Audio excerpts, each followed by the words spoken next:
Welcome to another episode of the Wealthy Podcast. I'm your host, Shauna Nairos, and today I am brimming with excitement to share with you the conversation I've just had with my dear friend, my teacher, Melissa Berry Appleton. She is a wealth of knowledge on an aspect of healthcare that sometimes often gets way too overlooked, and that is spiritual health. Melissa comes from a background of Zen Buddhist training. She's a Buddhist chaplain. She is a psychotherapist, and she does incredible work with our healthcare clinicians and physicians in supporting their healthcare. You're going to want to listen up, especially if you're curious about this area of healthcare that we don't often talk about.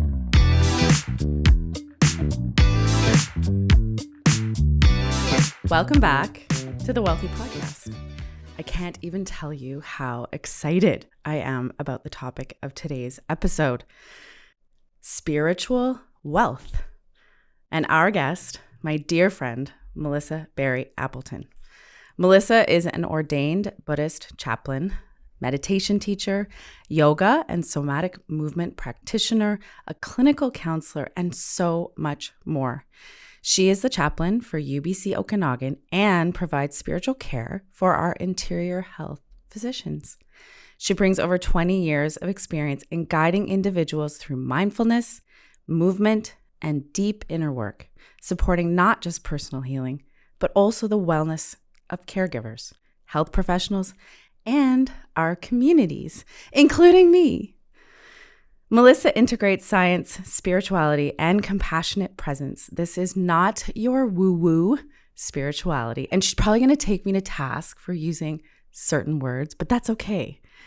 This is one of the aspects of Melissa's approach to spiritual health that I love the most. It's really grounded in research, data, and equally as important, her own lived experience as a mother of three, a householder, a friend, and human being in the complex and beautiful world we live in today. Welcome, Melissa. Thank you. Thank you. Good to be here. So good to have you, finally. I was really nervous to ask you because I was like, oh, I just really, really want her to say yes. And then you did, and here you are. Of course. It's easy to say yes to KGH. Yes, Melissa actually has been a longtime friend of the KGH Foundation, as well as her husband, Lee. Much gratitude to his service over, you said, was it 11 years? I think so. Yes, Yeah. Lee was on our board of directors. So one of the other beautiful things about living in a community like this is that really there is no degrees of separation between us. So it's really lovely to have Melissa. Okay, so we have an opening tradition on the podcast. Basically, all of our guests, yourself included, come here with a history of deep connection or passion for health. And I'm just curious, and yours it articulates a little differently. So I'm just curious, where did that begin for you? Maybe an early experience or memory. How did this particular area of care become such an important part of your life? Yeah, good question. I mean, the first thing I think that's important to say is I need to kind of name my intersectionality, where I'm coming from. So I am a white passing female. I'm married. I have kids.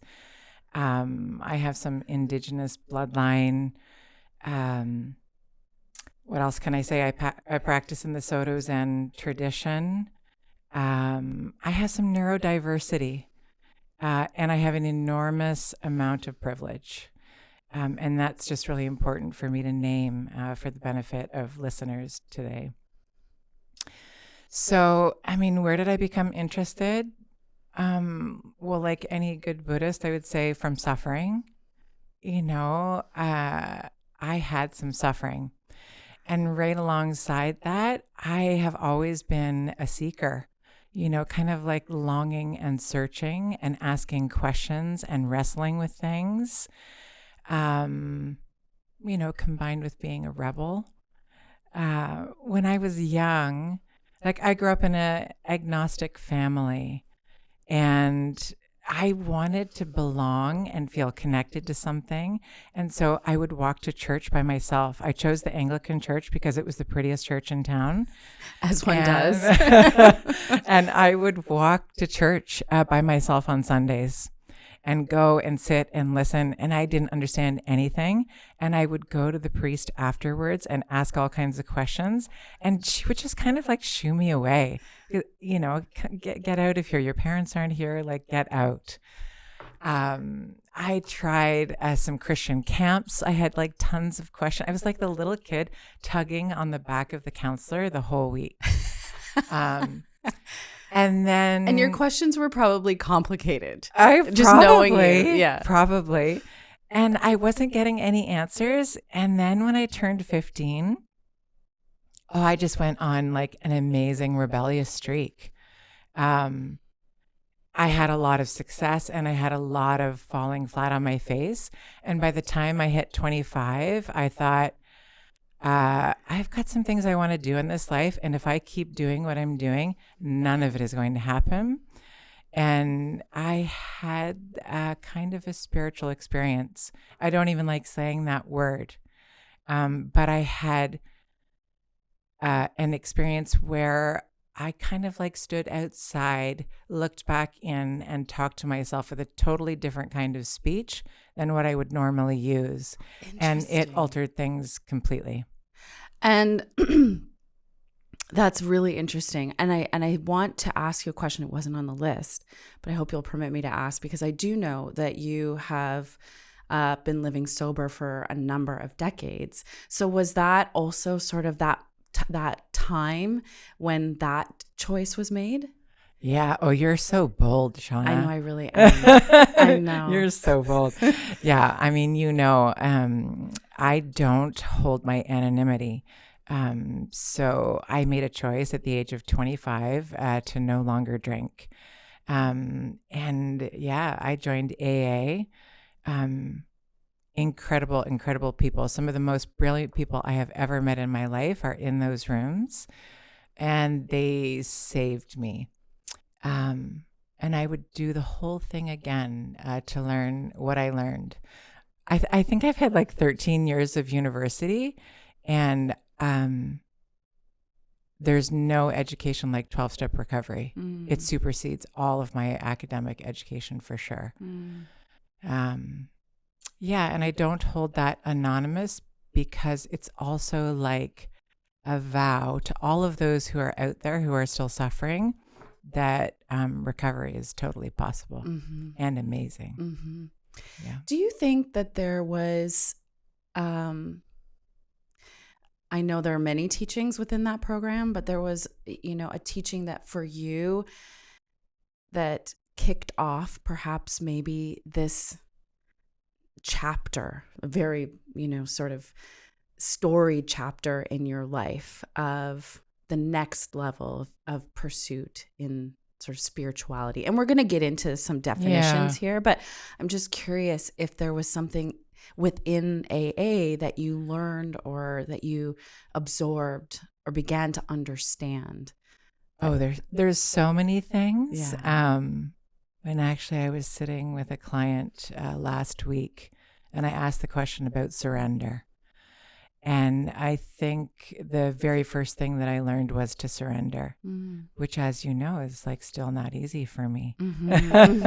Right? And because I was able to go into a community regularly and be supported with people who were like me, even though I didn't want to admit that, and that they would never judge me. And no matter how many mistakes I made, the door was always open. They really taught me to surrender. Clearly, the way that I was doing things was not working, and I needed to surrender. And the element that you just referred to of feeling safe to do that, do you feel like that's an important component? You know what, Shauna? It's so interesting. There were so many unsafe things that I was doing when I was drinking. And it's interesting that all of a sudden I would want like this 100% measure of safety when going into an AA room. You know, Yeah. it's like that's the addictive piece, making all kinds of excuses. You know, it's like, I mean, I'm not Christian. The word God is complicated for me. And I remember I was like, yeah, I'm not going in there. Like, I'm not going to talk about God and I'm not going to surrender to it. And she said to me, you go in there and you take that word, God, and you make it an acronym, good orderly direction. And that's what you need because you have none of that. Right? So she had an answer for everything. Wow. Yeah, how to transform. Every time I had an excuse about why I didn't want to go there and why that wasn't going to work for me, she would just challenge it and say, oh, right, because your way works so well, right? And the truth was that I couldn't do it anymore. Like I was willing to go to any length to get better. And that's the big piece. So, I know that word safety is used a lot in spiritual circles. And, the conceptual framework around that has a lot of challenge in research. And there is another layer to it where they say we also need to be courageous. Safe spaces are really important, but we can't guarantee that all the time. So we also need the ability to be courageous and to step forward, just like you did about asking about recovery. It's good, you know, we need to be courageous. Yeah. And for anybody who is listening right now that is in recovery or considering recovery, just sending so much love for your bravery and courage, as Melissa said, because it's not something that I have faced in my life, but I have been in relationship with a number of people who have had to face that, and they are the most brave people I know. So thank you for sharing that, Melissa, and thank you for going off script with me. So I want to circle back then, because I think it's really important for us to start with definitions, because we're talking about an area of, and I will call it what it is, healthcare, that is a little bit, I'll say it's watery and evolving for the collective understanding, and that is spirituality. Mm-hmm. So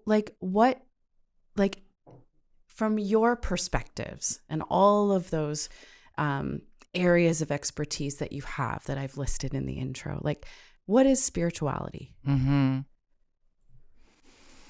I feel like I have to peel some layers off of what we might think it is, you know, like it's going to be interpreted differently by so many people.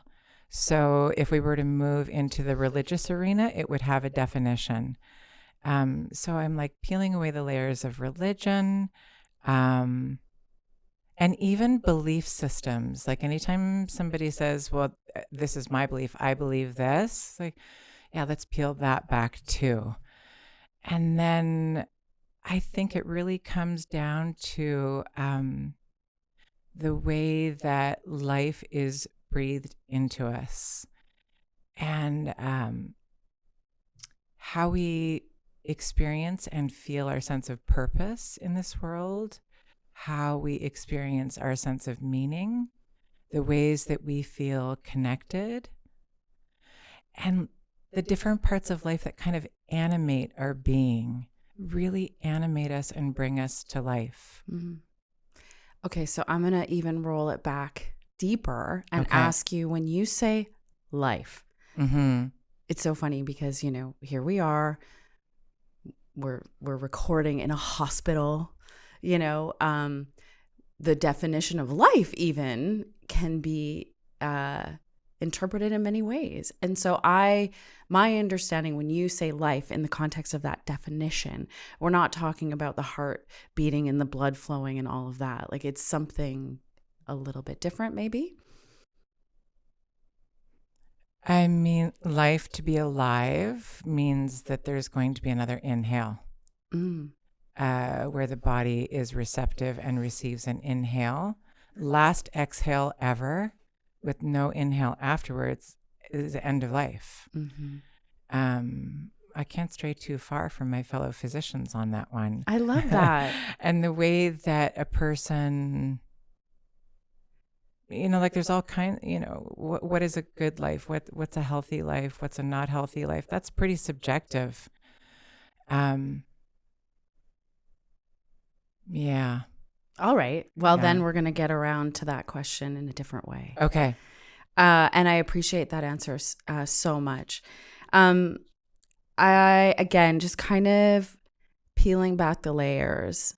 I think there's a lot of mystery around these definitions. Mm-hmm. What is the distinction between spiritual health and mental health or emotional health? Yeah. So if I think of my work as a psychotherapist, one of the models that I love the best is working from, a biological, psychological, social, and spiritual framework, which means I'm trying to include as much of the human being and human life experience as possible. So, for example, if we just look at the physical and try to keep the physical body healthy, we miss components of the social. How people interact and socialize, how they feel a sense of belonging and connectedness. If we miss the psychological component, we might not be talking about a person's emotions. I see a lot of young people in practice who don't know how they feel, like literally don't know how they're feeling at all. And if we don't know how we're feeling emotionally, like, do we really know what it's like to live in this skin sack, this body? Or are we just kind of like ruminating and cycling up in this skull and not even remembering the body at all? We can't, not feeling, And then the spiritual component is, kind of what I mentioned, like, what is your sense of purpose? Like, how do you experience meaning in this life? What matters to you? Where do you feel connected? What do you do that makes you feel most alive, like your heart's going to explode? Or what moves you to tears and brings you to your knees? I love that. You and I share an intersection. Where we first met was on the yoga mat. Yeah. Yeah. And that was like a long time ago. And full disclosure, Melissa's been my teacher for years. And not just like how to stretch my hamstrings. So what I'm getting at here is you sort of mentioned this connection to feeling as being really sort of the genesis of practice, right? What is it about movement? This is the connection that you and I share. And we'll get more into this, but like specific movement practices such as yoga, I mean, it can be hiking or whatever. What is it about movement that can sometimes be the first entry point for people to that sensation of like connecting to their feeling? I mean, the truth is a lot of us are really disembodied. I think of when I first got sober and I was practicing yoga, like, I bought 10 punch passes and I hated it. It was all I could do to finish 8 classes. I couldn't lie on my back in the final resting pose or shavasana, the dying pose, I couldn't even do a forward fold. Like everything, I was so uncomfortable in my body. And I think that's a really common experience. Yeah. So that practice was a long invitation for me to learn how to re-enter what it's like to be in a body, to feel into a body, to make friends with my body, and to not let my mental processes override my experience. If we just let mental narrative run the show, it can be really destructive. And then, of course, there's lots of things that we know, even about one of the first practices I did even before that in high school was long walking. I lived 10 kilometers from my high school, and sometimes I'd walk home quite often. This is before we had phones and earphones and all those things. So there was no music, right? Yeah. And in long walking, there's that bilateral stimulation where the eyes are moving left and right and left and right and crossing over the midline of the brain. And there's good evidence around repairing trauma. And I'm using like little t trauma where just little hits, you know. Right, like the everyday stressors. Yeah, like I don't think that people were even thinking about trauma 200 years ago because we were moving so much. We were growing our food, walking places. And so we were shedding off, sloughing off trauma all day long. Like from processing moving it. our body. Yeah. But now we want to do it in this mental process. And there is this saying in Buddhism, you can't use a mind to figure out a mind, which is like really complicated for me, Shauna, being a psychotherapist and a Buddhist chaplain. It's like, wait a second here. What are you doing? Mm-hmm, mm-hmm. Yeah. You could literally just like, it's like when you go into those house of mirrors and then you just look in the mirror and then you're just like, it never ends. Yeah. Right? Yeah. It's one of those questions. Don't take me there. It's like 9:30, Melissa. Yeah, I do appreciate you sort of unpacking this a little bit, and again going off script, but the movement practice. I think a lot of people are sort of like curious about like, oh man, if like what is the fascination? Why does everybody say go for a walk, go do some yoga, blah blah blah? But like, you know what is happening? Mm-hmm. Well, first of all, I want to say, like, we've kind of co-opted movement a little bit too. So I'm not going to say that all movement is beneficial. You know, if you're putting on headphones and listening to podcasts and doing movement, or I'm also not a big fan of playing music while doing, say, a yoga practice, because we're adding something. We're prescribing something on top of what's naturally arising in our human experience moment to moment. So we're so tricky. We like to kind of, we like to mess with things. We want to add things, special things on top of what we're experiencing, which aren't direct experience. And different kind, you know, like running has a lot of adrenaline. There's a lot of endorphins. And it's also not quite direct experience. So you talk about you're gonna kill me. Here it comes. No, but like you talk about you know, the transition of I listened to your episode on another podcast, and you talk about the transitions, right? You know, of like being out in your busy day and then coming into the house, and then what you do next, like with your kids and your groceries and whatever, like, and then what? Like, what do you do? Oh, I stop. Yeah, stop and get down on the ground and lie on the ground. People make fun of me, like, you know, even when I travel love it, though. with friends, and we stop somewhere, I lay down on the ground randomly everywhere. And I mean, not to get woohoo, I mean, it is kind of like an earthing thing. Yeah, I was gonna say, like, what are you doing? I am grounding myself, stabilizing. I work with anxiety. And so I lie as much as my surface area of my body on the ground as possible, so that a part of my body is making contact with another surface. And then I'm also, you know, I'm human. I'm experiencing gravity, which is a really stabilizing human experience, and really feeling what it's like for the ground to hold my body, which is what it's like to be held, to know what it's like to be held. We don't just get held by other human beings. We're held by chairs. We're held by the earth.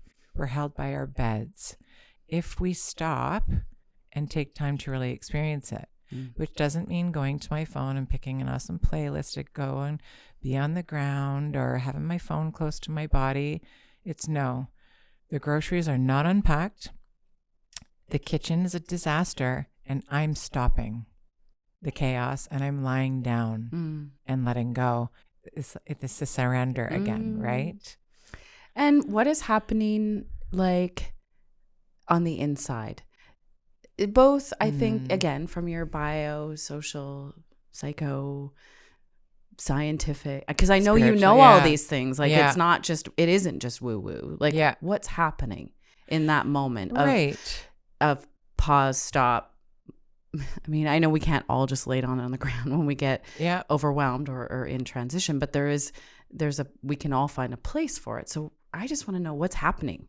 So physically, Yeah. I'm stopping my body from momentum, and I'm telling it to get down on the ground and be in one place. So it's stopping moving, right? And a kind of hyper vigilant action, and it's resting. It's rest, right? And usually I start to notice my heartbeat. And then in a little bit of time, my muscles start to relax and they start to let go. And then psychologically, I've interrupted the list that's running in my head. Like, okay, I'm coming into the house now and I got to unload the dishes and I'm going to do this. And oh, yeah, I know I've got to do that and I've got to do this. And the multitasking is stopping. And psychologically, I'm also kind of like noticing where I'm at emotionally, feeling into that a little bit. And then the social piece, well, I mean, sometimes I'm alone in my house, sometimes I'm around people, but I'm not tending to people. Like I'm not fielding people and what they need, but I'm there. I'm still around, I haven't dropped out. Yeah, you're like conscious. I'm available. Yeah. But I'm also kind of connecting to my surroundings. I'm orienting and I'm locating where I am. Oh, right. It's still sunny outside. Oh, wow. The sun is setting later now. My senses are starting to orient and notice in a connecting social way what's around me, what's happening, right? And then from a spiritual perspective, I might be remembering, oh gosh, like what's important today? What was the whole purpose of this day and doing this thing?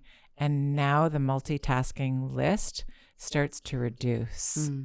And the things that are not that important start to slough away. And my attention and my focus starts to become more synthesized. And that it's, and they're all happening simultaneously. Right. Like you're not there for half an hour. It's not linear. Yeah. It's kind of spiraling. And it can happen literally in 10 minutes. And when a thought comes into my mind, oh my gosh, I forgot to do this. I better get up. No.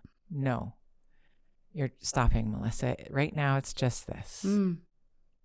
I love that. And I just want to say to everybody that's listening, that is, I would call that like I know you wouldn't characterize it this way, but it's a pretty advanced practice. Like it takes years to be able to have that level of like self-awareness, just general awareness, and discipline to kind of like, so don't, you can hear this and there's so many benefits of just like that moment, taking that moment of pause, or if you have 10 minutes, that moment of pause to just kind of like feel into your body, to feel into your surroundings, to sort of reorient yourself. There's so many benefits there. And Melissa, I really appreciate you like unpacking all of that, because you're probably not really thinking about all of those things like in this way while it's happening. You're just allowing all of those things to happen. Yeah. And I want to really stress too, I did not learn how to do this on my own. So I have had really good teachers who have fully embodied practices. And it's a real gift to practice with a teacher who can role model this. Yeah. And so when I'm with a teacher who can really settle in, their embodied experience, there's like a coupling experience between the teacher and myself where I can feel the regulation that's happening.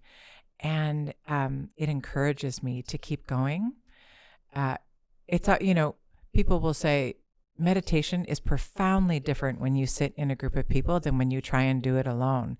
And you got a room of 20 people that are holding you up and keeping us in that position, and we can feel the depth in the room.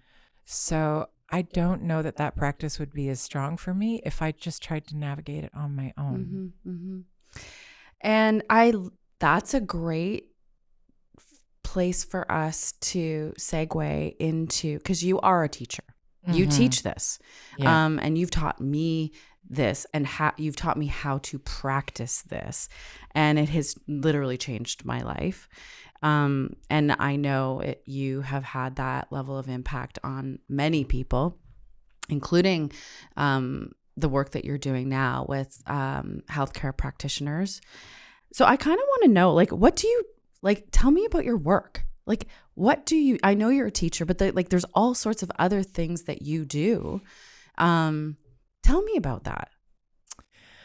I mean, probably the thing that I'm most excited about right now, I'm like waist deep in academic writing, both solo and with other academics, also chatting with other professionals around the concept of moral injury. Yes. And I am particularly interested in the experience of moral injury for healthcare workers, although given the current political climate, it extends far beyond that. I think that it's really a pretty new concept in the area of healthcare since the pandemic. Before that, it lived in sort of veterans' experiences. I don't think people know a lot about moral injury, probably more in the States than here in Canada. And what is moral injury? So moral injury is when a person's, I'm going to talk about healthcare workers, when a healthcare worker's deeply held ethical code and values is transgressed. It's often due to lack of support, lack of resources. There is a transgression that happens, and we can even think about what their oath is, say for a physician or a nurse. And it happens by, so they might be the actual transgressor, where they're transgressing an oath. They might be bearing witness to the transgression of an oath, a moral belief, or it might be a combination of those. And then what happens is there's two different things that can happen. There's kind of like a clinical domain where when that happens over a period of time, we start to see things like anxiety. There might be trauma. There might be post-traumatic stress disorder, depression. It can move into burnout. And of course, we are definitely seeing more suicidal incidents in healthcare workers over the past 10 years. And then the other side of that is sort of more from a character domain. And this leans into the spiritual sphere, actually.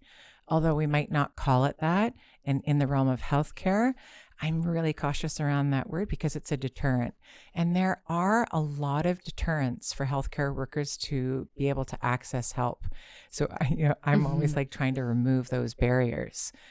But this kind of character domain is about, their sense of identity, their values, their oath to care for people gets transgressed. And their understanding of who they are and their sense of purpose and meaning starts to get frayed and destabilized. And they wonder what they're doing. And eventually, over time, there's like a guilt and shame. There's lack of trust. Then we get kind of isolation, separation, incivility, deep anger, resentment. And as you know, the work culture starts to shift. And moral injury, it's not an individual pathology. It's actually a systemic ailment that has multi-participatory factors. So one of the best phrases that I love that I hear from healthcare workers is like, if one more administrator tells me that I need to do more self-care or become more resilient, I'm going to lose my, do you swear? I'm going to lose my shit. Yeah. And if we were to have an ecologist here, like on a third microphone, Shauna, and we ask them what the definition of resilience is, they would say it's a interdependent co-arising It's like where You can all the hold. organisms are feeding off of each other. But it's so fascinating to me that as human beings, it's like, oh, Shauna, you need to be resilient. Right. Right? You individually. Like an individual pathology. Yeah. Yeah. And you say that word pathology. We love pathologizing people. And moral injury is not about pathologizing an individual. It's like, let's take a look at the system and where all the levers are being pushed. You know, healthcare workers are some of the most resilient people I know. It's who they are. It's why they go into healthcare. They are way more resilient than I am. And so when there are barriers for that resilience to shine, I get feisty and spicy about it, you know? Because at the end of the day, you know, if we don't care for our healthcare workers, who is going to care for our community? And in the Indigenous population, I have an amazing psychotherapist who I teach with sometimes, and he works up north in Klemtu. And the very first time that he went up there to work with this Indigenous group of people, the first 3 days were about healing him. And he was like, no, but like, I'm up here to support you guys. And really, no, in order for you to work with us, you have to be healed first. Wow. Yeah. So you've worked in this space for decades, and you know, I love that you've named your spice, because you are a spicy person. Like, you know, people think of like spiritual teachers, and I know you'll probably be like, problematic characterizations of labels and all of these things, but you are a teacher. People tend to think of spiritual teachers as being so zen and so calm and so, you know, speak slowly and like all of this. And like, you are a spicy gal. You get fired up. And that's one of the things I love about you, is that you are activating. You know, there are a lot of challenges that we're facing as communities and as societies, and you've taken your practice off the mat and off the floor in your kitchen and are out in the world and really activating that. And so I feel like it's okay for me to ask you this. How would you characterize the state of the nation when it comes to spiritual care within our health system, and then even like more broadly, like within our societies?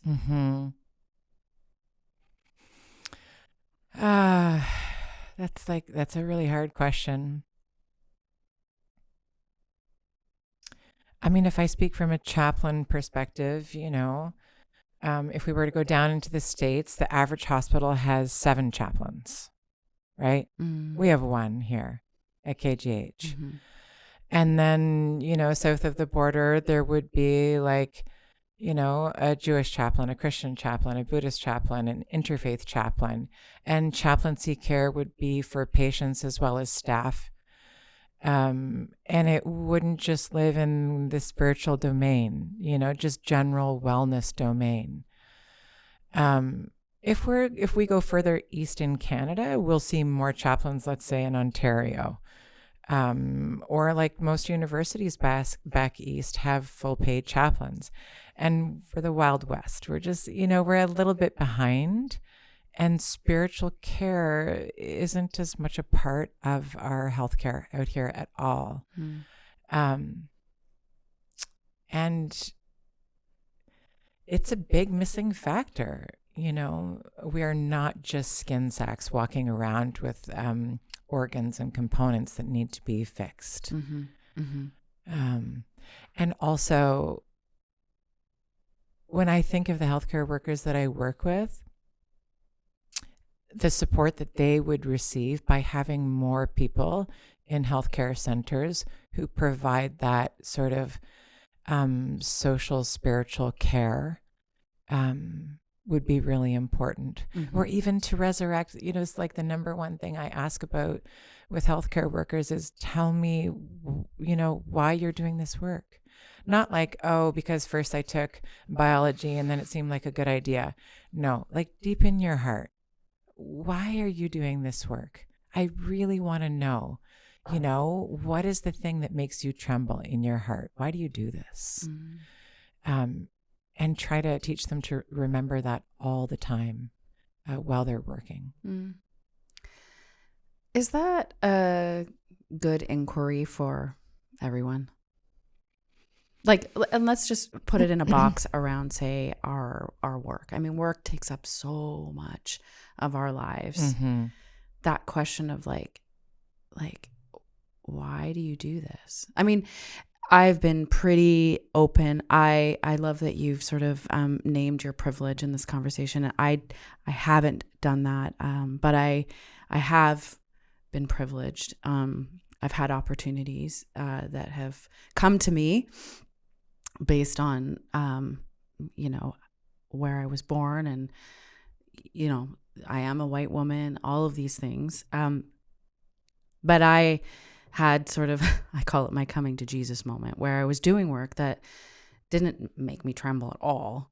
And in fact, like I would say detracted, like, and I felt very lost. So I guess I'll circle back to the question. Is that a question that at some point we could all ask ourselves, or that we should? I mean, there's different, when we use the word work, there's paid work, and then there's the work that we do outside. And then because of privilege, it's hard some of us have got to do work that, like, we got to do it to pay the bills. Mm-hmm. And there's literally not a second left after you look after the kids and do other things to even stop and ask that question. So, yeah.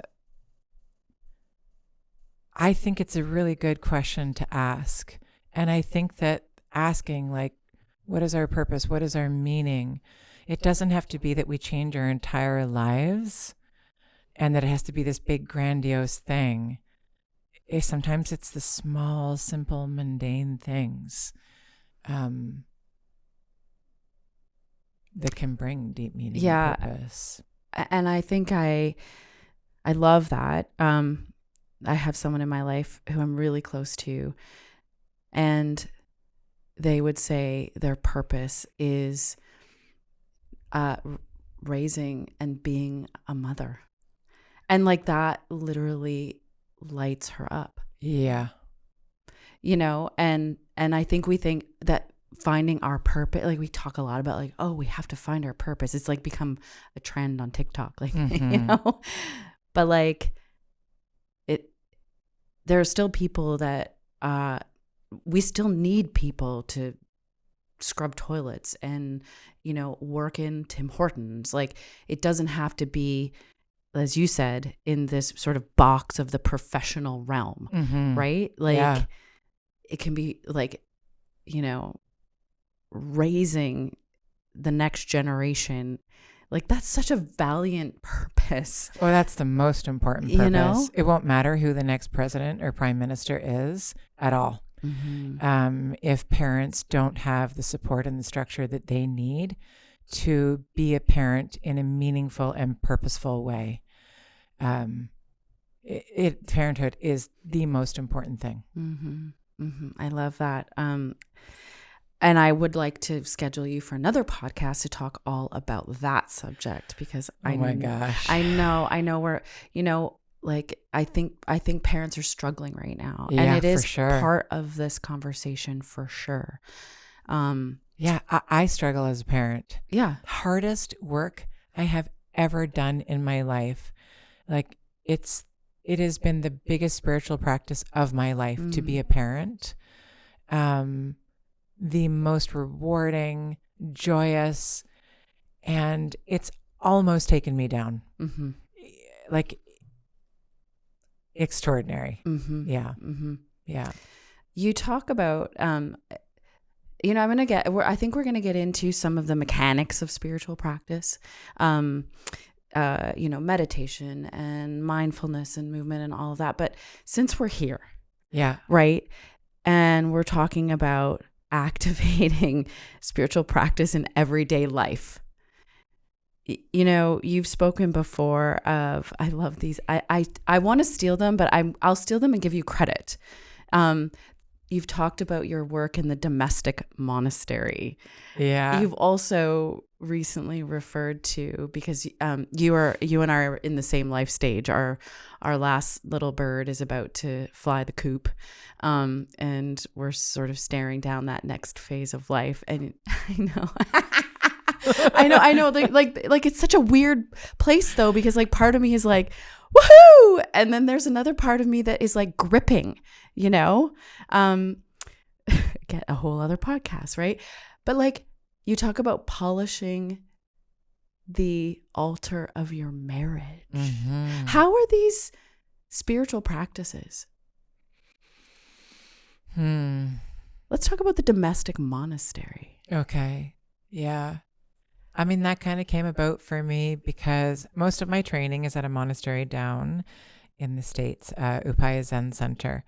And I've always tried to go as much as I possibly can. Lots of time, it's required that I be there for my training. And it's really hard to leave family life and go and do that, you know. I have a very supportive family.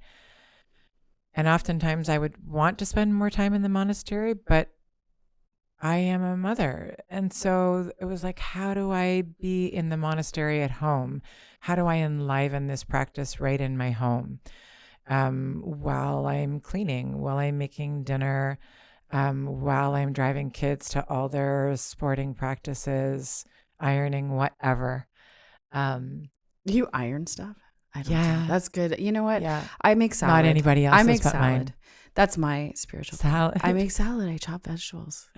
Literally, like, and actually, like, I've transmogrified, whatever. That to my husband, he likes to make salad now too. But like, gosh, there's that beautiful poem. I think it's by Sophia Moore about chopping vegetables. I think that's where that awareness came from. Yeah, you know, it's like, and then I chopped vegetables. I stepped back into my seat, sat down. I chopped vegetables, and like, I came to know a deep silence within me.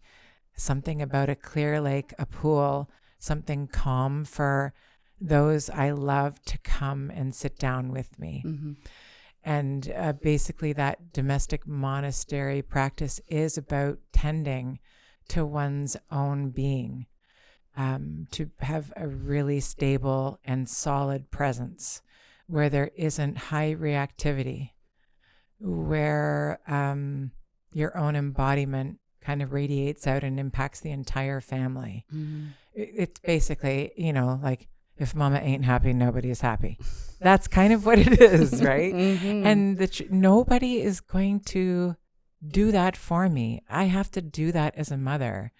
I have to establish my own monastic experience in my own body for my household, for the other people that are there. Mm-hmm. Mm-hmm. And then marriage. Yeah. Wow. It's about to change, you know? I'm going to ask you this crazy. How many girlfriends do you have who say, now the next thing, well, when my husband retires and he actually stays home, I'm scared, you know? Yeah, totally. It's like, it's these transitions, these changes, right? Yeah. You know, my partner and I, we're such an awesome business. Like, we're just like really good at parenting, householding, work, doing all the things. We've been an incredible team. I couldn't have picked a better partner. And when this business like sells off kind of thing, it is going to be interesting. So it'll be a whole new practice. And so what helps me with that is I'm a huge proponent of meditation practice, and I'm not good at it. And I never was good at it. And anytime somebody says to me, yeah, I tried meditation, I'm not good at it, I'm like, oh yeah, I know you. You're the one who should really be there. And And there's no getting around it. There's all kinds of other practices. There's contemplative practices, this and that. And the truth is, it's deep training for reactivity, for interrupting ruminative neural patterns, opening space for creativity and new thought processes. So that's awesome on a parenting level. That's awesome on a marriage level. And let me tell you, on a political level, we need a whole lot of space and a whole lot of creative ideas right now. Mm-hmm. And it's right back to that thing. You can't use a mind to figure out a mind. Shauna, we basically follow the same thought patterns all the time. I don't know about you, but as I get older, those thought patterns get more and more narrow. Like, you remember the visits with your parents and they're telling the same stories over and over again? I know. Well, that is going to be We're doing us. it. Yes. So you sit in meditation, you have silence. You're not stopping thinking, right? But you're noticing which thought patterns are happening over and over again. It's like, man, I am boring. I have the same thought pattern over and over again. But by sitting and allowing for some space and allowing it to get less interesting, to not add anything to it, to not take it away, a kind of space happens and neuroplasticity changes. And then new creative ideas can come in. And we don't think our way to that. We just use all this old same thought patterns to try and make up new ideas, and we think we're so special, and we're just not. We're not. I want to go there. So you have probably been the most impressive, like for me, like you talk about being in the space with a person and you sort of like uptake their energy. That for me has been your influence, particularly when it comes to meditation. Even though we may not sit together all that often, we have, and you have a beautiful way of bringing people into a practice that I think a lot of people are just sort of willing to write off because it is boring and you're not sure if you're ever doing it right. I want you to unpack that. Like, where does one start? And like, you sort of said why one could start. Yeah.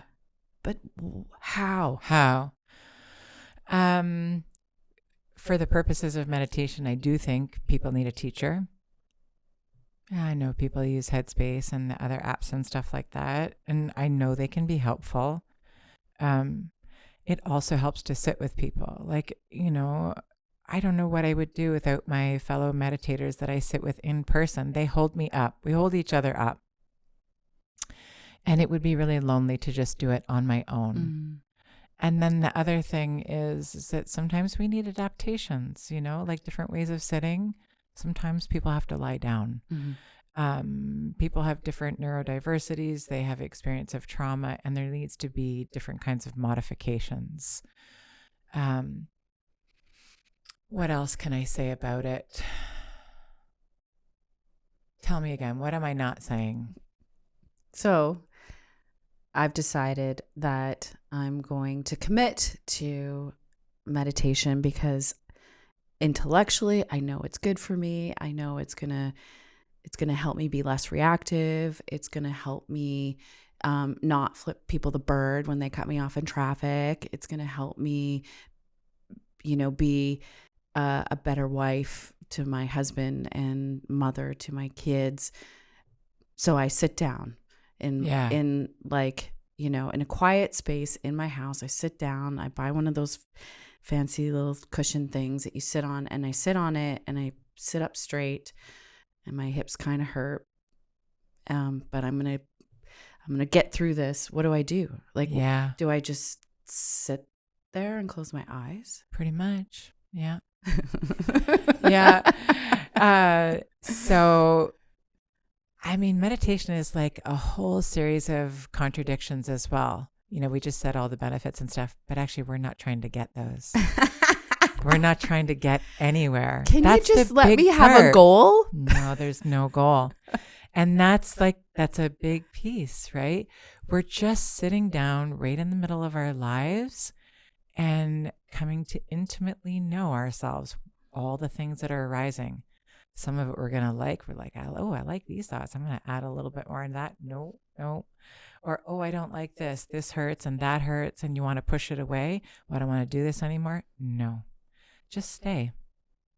Stay right there. So here's an analogy, we could get off of our little chat now and we'll get out our phones, and we could probably sit here for an hour on our phones, not even chatting. And then we won't even notice anything about our body whatsoever. And then I'll say, okay, Shauna, we're going to put down our phones now and we're going to do a little meditation. And 15 minutes will go by and it's like, oh gosh, my neck hurts and like I'm hungry and oh, I should have gotten a glass of water. But how come we didn't feel that when we were on our phone? Yeah, totally. So what is it about Why? putting the phone down and just sitting there that is so uncomfortable? But actually, it was there all along, but we're not paying attention. We're not listening to our body. Our body is actually screaming for us to show up. I mean, it might be the full definition of anxiety right there. Mm-hmm. We are so far in the future planning this, planning that, and the body's like, hello, I'm right here. Right now. I can't be in the future with you. I can't do that. Come back. Right. Come back. And then anxiety starts ramping up and having all these presentations. Big red siren. Stop it. Stop being in the future. Come back. Come back. And so we're sitting in meditation with whatever is arising, not pushing anything away, not pulling anything in, and just showing up. And we are meeting our own suffering, for sure. And if we don't learn how to meet our own suffering, how are we going to meet the suffering of the world? How will we think that we're going to do it? We might actually cause more problems. What is your advice? I mean, I hear you saying this, and Jason is over there's wrapped, like find a teacher, and also make a commitment to doing it. Like, here's the thing, Melissa, it's really hard to undo our way of discipline, right? Like, I want to say, okay, what is the goal? A goal is, 10 minutes a day, every single day. And then I hear you and my teacher in the back of the head, like, there is no goal. Like, so how do you figure that out? Like, I mean, I still find it hard to set. Yeah. Like I still, I'm an overdoer. I'm an overthinker. I work with unbelievable resistance. So sometimes I literally have to go to my cushion and like throw my body on it. Like I'm just like, I'm not sitting upright. I'm laid over that cushion. And I just kind of lay there. And then sometimes it's just that. Sometimes then I find myself upright. Sometimes I just skip to my cushion. I can hardly wait to light the candle. Most every time I take an espresso with me, this is the only way I'm going to get there. I sit down on my cushion, I light the candle, and I sit there and I'm going to drink the whole espresso first. I can't wait till afterwards. I'm really appreciated. This is my spirit. This is who I am, right? I'm not going to try and be some holier than thou other thing. So it's got to be the espresso first. So you figure it out. Yeah. I especially talk with mothers who have young kids, like at 6 a.m. sit on your cushion for 40 minutes. It's not going to look like that. So we try to find ways to make it look different. Mm-hmm. And I will say, unless people sit with other people regularly, it's really difficult to maintain a practice. Mm-hmm. And it's also hard to show up for other people. Mm-hmm. And our culture has moved further and further away from learning how to show up to each other in the flesh and blood. And so that is a practice, just a good practice in and of itself. Yes, I signed up to be in this meditation community. Show up. I don't want to go. Oh, I should be doing this. You know what would really be better for me? Actually, what I really need is a nice long walk and a nap. But no, actually, the commitment was to go to meditation. And I'm not just going, it's not me. It's not what I need. I need to go and sit upright and hold the person to the left and right of me upright. I love that. You're killing me. Jason's saying it's time. Can you believe that? Wow. Hey? Yeah. Look at all this I have left. I'm going to have you back because I think there's so much more, and there'll probably be so many questions coming out of this episode, and we've barely scratched the surface. But there are a few things before we wrap that I kind of want to ask you. A little bit of a switching gears. Okay. Melissa, I was going to presence your age, but I won't do that but you and I we're the same birth year. I'm 52. Oh, actually, I thought you were actually the same age as me, but I'm a little wiser. Than you don't look it. You look amazing.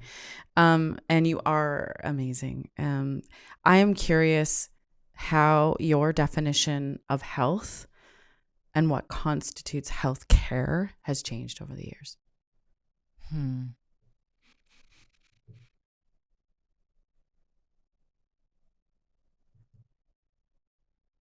Oh, that's a hard question. I mean,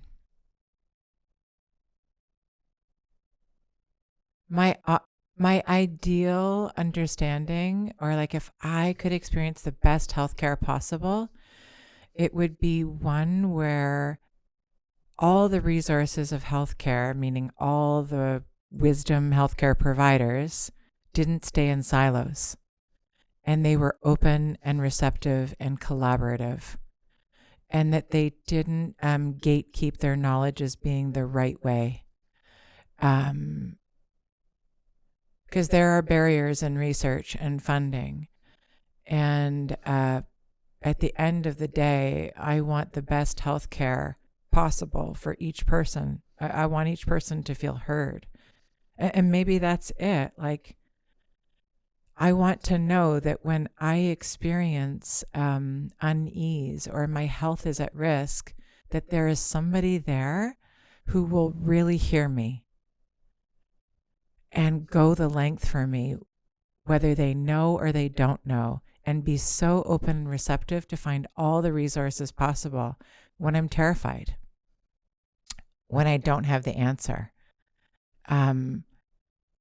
So for me, that's kind of like my biggest fear, actually, Shauna, is that if something really bad should happen to a person, that the system is so overtaxed and so closed that the person who's ill is terrified because they're not met and not seen, and they don't feel that they're being advocated for.